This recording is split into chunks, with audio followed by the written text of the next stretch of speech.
Ang pasyente na ito ay pumunta sa aming klinik upang ipaayos ang mga nakausli niyang mga ngipin na nakakaapekto sa kanyang confidence sa pakikipag-usap sa mga tao. Makikita na ang mga front teeth niya ay nakausli at may kaunting sungki sa may likod na mga ngipin. Dito naman sa photo ay nakausli ang ibabang mga pangil niya.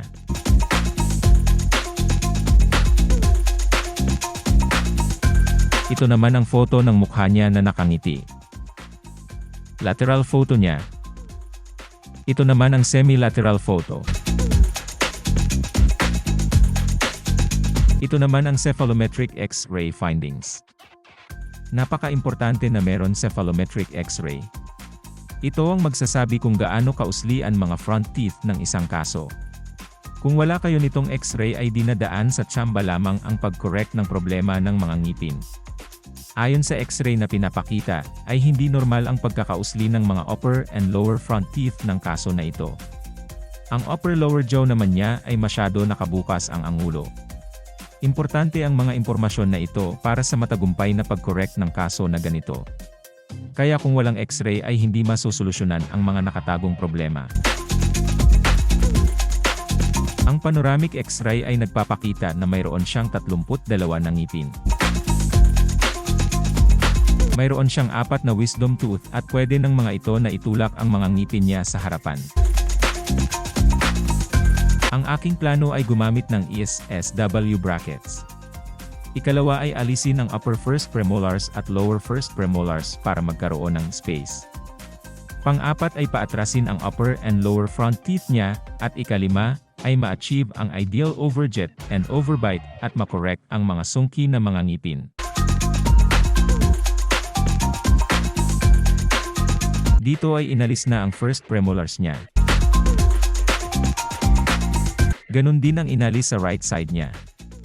Isang dahilan ng pag-alis ng mga ngipin ay para lumuwag ang space sa dental arch, lalo na kung nagsisikipan at umuusli na ang mga ngipin dahil hindi na sila magkasya. Sa mga kaso na nagbunot ng mga premolars, dahil para maipasok ang mga front teeth na nakausli, ang mga pinagbunutan na spaces ay maisasarado naman namin ng matagumpay.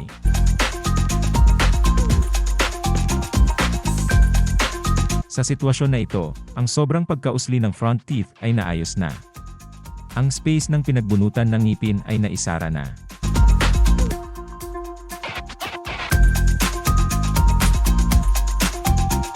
Bago ang treatment, ang pangil ay hindi kasiya sa dental arch. After ng treatment, ang pangil ay nakaalay na at hindi na nakausli ang mga ngipin sa harapan.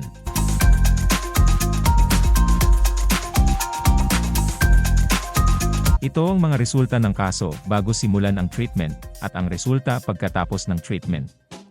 Bago ang treatment, ang mga ngipin sa tagiliran ay nakasungki. Ang mga ngipin sa harapan ay nakausli ang mga angulo. After ng treatment ay wala na ang mga sungki, at hindi na nakausli ang mga ngipin sa harapan.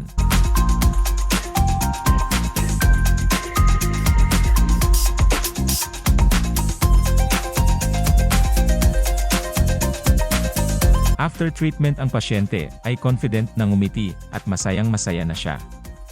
Nagbago ang kanyang ngiti. Wala nang mga sungki at hindi na nakausli ang mga front teeth niya. Kayo din ay pwede gumanda ang inyong ngiti. Kung meron mga sungki at nakausli ng ngipin ay maayos yan for sure. Hanapin si Dr. Bert para sa quality orthodontic treatment. Makikita niyo ang napakalaking pagbabago sa itsura ng pasyente ni Dr. Gilbert. Tignan niyo mabuti ang improvement na nagawa ni Dr. Gilbert. Mas lalo gumanda ang kanyang mga ngipin at mas lalo naging maganda ang kanyang pagngiti. Kung meron kayo ganitong problema ay hanapin niyo si Dr. Gilbert. Ang clinic namin ay located sa Marikina City, Philippines. Siya ay eksperto sa pagbabagay ng mga ngipin in relation sa ibang parte ng mukha. I got that fire in my blood, under my skin. I feel like a god, ain't no stopping me. I got that fire in my blood, under my skin. I went through the flames and they set me free.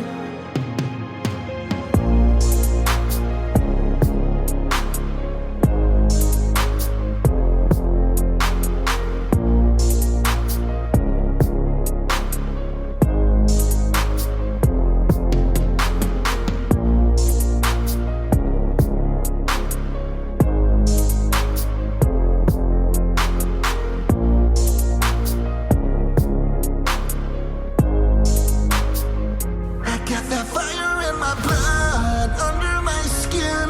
I feel like a god, ain't no stopping me. I got that fire.